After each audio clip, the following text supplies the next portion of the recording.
नमस्कार। इस अंक में आप सभी का बहुत बहुत स्वागत है। सुप्रीम कोर्ट में रिव्यू पिटीशन की सुनवाई कब होगी?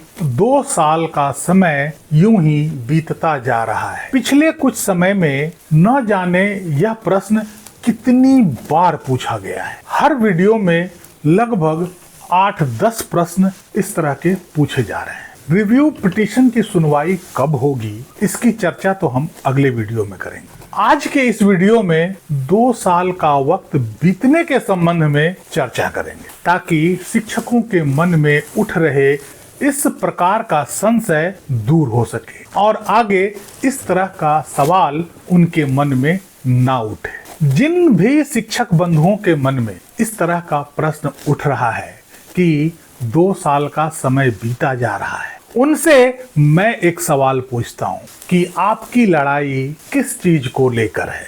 यदि 2 साल का समय को लेकर है तो यह लड़ाई बहुत ही बेहद आसान लड़ाई है। सुप्रीम कोर्ट में एक अर्जी से इस मामले का समाधान हो सकता है। फिर हमें इतनी लंबी और इतने संघर्षपूर्ण लड़ाई लड़ने की कोई आवश्यकता नहीं है। सुप्रीम कोर्ट में राज्य सरकारों द्वारा इस निर्णय में यदि एक अर्जी भी लगा दिया जाता है तो शायद 2 साल के वक्त को 3 साल या 5 साल में बदला जा सकता है। यह बहुत ही सुगम और आसान तरीका है। लेकिन हमारी लड़ाई समय को लेकर कभी रहा ही नहीं है। सभी शिक्षक बंधु इस लड़ाई को समय के लिए नहीं लड़ रहे हैं। ऐसा नहीं है कि 2 साल का समय अपर्याप्त है इसलिए इसे बढ़ाया जाए। यह हमारी लड़ाई का मुद्दा है ही नहीं। यदि कुछ शिक्षक बंधु यह समझ रहे हैं कि यह लड़ाई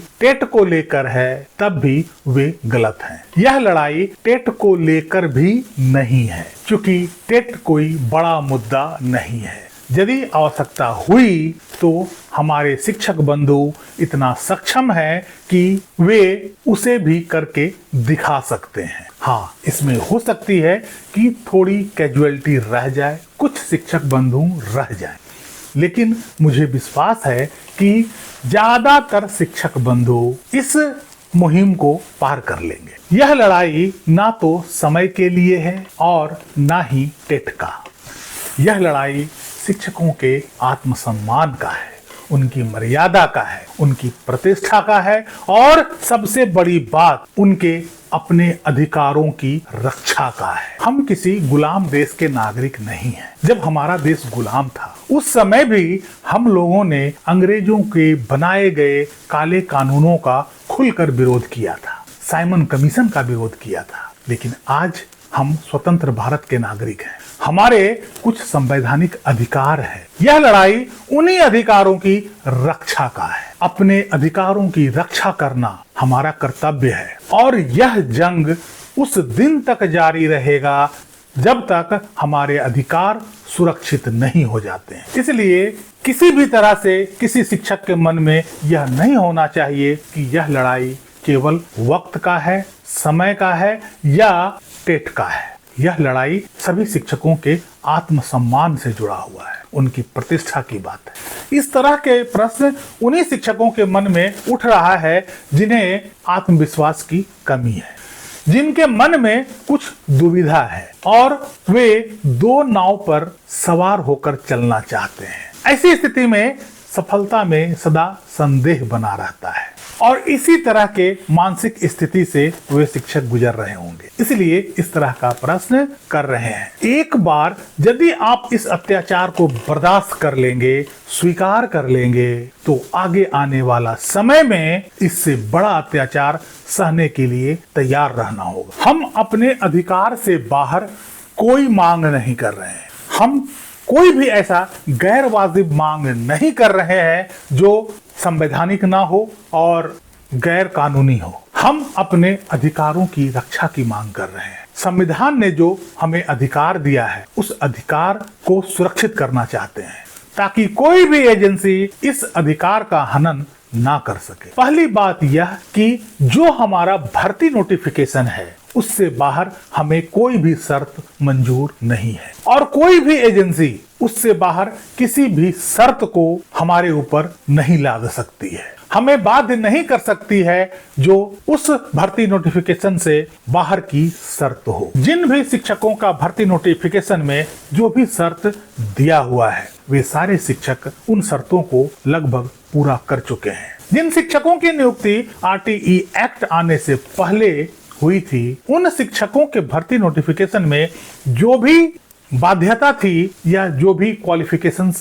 पूरा करना था वे सभी पूरा कर चुके हैं, चाहे वो BTC का हो या NCTE अप्रूव्ड 6 मंथ का स्पेशल कोर्स हो। उन शिक्षकों के भर्ती नोटिफिकेशन में कहीं भी टेट की बात नहीं है और यही कारण है कि बाद में टेट जैसी नई शर्तों को उन शिक्षकों के ऊपर नहीं लादा जा सकता है। यह पूरी तरीके से असंवैधानिक है और न्याय के प्राकृतिक सिद्धांतों के खिलाफ है। दूसरी बात, RTE कानून। RTE कानून का एक एक शब्द को मैंने पढ़ा है और इसका विश्लेषण भी आप लोगों के समक्ष रखा है। यदि आप लोगों ने उस वीडियो को नहीं देखा है तो वे सारे वीडियो आप देख सकते हैं। इस पूरे कानून में किसी भी क्लाउज में, किसी भी सेक्शन में, किसी भी सब सेक्शन में पुराने शिक्षकों के ऊपर टेट पास करने की बाध्यता के संबंध में कहीं कुछ नहीं कहा गया है। RTE एक्ट की धारा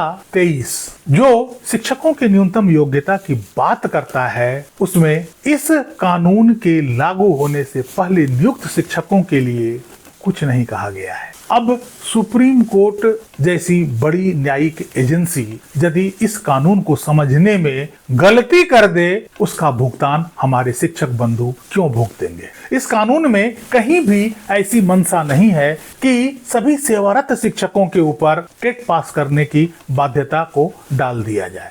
इस सेक्शन का सब सेक्शन 1 हो, 2 हो, 3 हो या इसके दोनों प्रोवाइजो हो, सबका विश्लेषण हमने बड़ी बारीकी से किया है, जिसमें मुझे कहीं नहीं मिला कि इस एक्ट से पहले नियुक्त शिक्षकों के ऊपर टेट की कोई ऐसी बाध्यता है। NCTE का 2010 का भी नोटिफिकेशन यही बात कहता है। जब यह कानून इतना क्लियर है, जब NCTE का नोटिफिकेशन इतना स्पष्ट है, तो आखिर उन शिक्षकों के ऊपर टेट की बाध्यता को कैसे लादा जा सकता है। इसलिए हमारी लड़ाई समय को लेकर या टेट पास करने को लेकर नहीं रही है। सुप्रीम कोर्ट चाहे 10 साल का समय दे दे या रिटायरमेंट तक का समय दे दे, हमें टेट पास नहीं करना है। हम अपने भर्ती नोटिफिकेशन से बाहर कोई भी शर्त मंजूर करने को तैयार नहीं है और यह हमारा संवैधानिक अधिकार है। हमारे ऊपर इस तरह के अत्याचारी कानून को नहीं थोपा जा सकता है। हमारी लड़ाई हमारे अधिकारों की सुरक्षा को लेकर है। इसलिए मन में कभी ये नहीं आना चाहिए कि ऐसा नहीं होगा तो क्या होगा, ऐसा ही होगा। संघर्ष चाहे जितना कठिन हो या जितना लंबा हो, जीत हमारी पक्की है। क्योंकि हमारी मांग कानून संगत है, कानून भी हमारी मांग को सपोर्ट करता है। यदि कानून हमें सपोर्ट नहीं करता तब भी हम उस कानून को बदलवाने के लिए उस कानून में संशोधन की लड़ाई लड़ते। लेकिन अभी तो लड़ाई केवल यही है कि जो कानून कहता है वही अधिकार हमें चाहिए। हमें कानून से बाहर कुछ नहीं चाहिए, लेकिन कानून की व्याख्या तो ठीक से करो। और यदि कानून की व्याख्या सही मायने में की जाती है तो हमारे शिक्षक बंधुओं की जीत सुनिश्चित है। अब उम्मीद है कि आप सभी शिक्षक बंधुओं के मन में उठ रहे इस दुविधा को दूर करने में यह वीडियो बहुत सहायक होगा। इसलिए आप अपना संघर्ष जारी रखिए। अपने शिक्षक संघ जो भी आपके लिए कानूनी लड़ाई लड़ रहे हैं उन्हें मदद कीजिए, उन्हें हर तरह से मजबूत बनाइए, संभल बनाइए, ताकि वे आपकी लड़ाई को मजबूती से लड़ सके और जीत हासिल कर सके। सभी शिक्षक को एक ही मानसिकता से चलना होगा कि हमें टेट पास नहीं करना है, कर सकते हैं लेकिन करना नहीं है। यह शिक्षक बंधुओं के ऊपर अत्याचार है और इस अत्याचार को हम नहीं सहेंगे। अपने अधिकारों की रक्षा हम खुद करेंगे। इन्हीं शब्दों के साथ आज अपनी वाणी को हम विराम देना चाहते हैं। आप सभी शिक्षक बंधुओं की जीत की हम कामना करते हैं। कैसी लगी जानकारी कमेंट बॉक्स में अवश्य लिखिएगा। वीडियो को लाइक कीजिएगा, चैनल को सब्सक्राइब कीजिएगा। मिलते हैं अगले अंक में, तब तक के लिए जय हिंद, वंदे मातरम।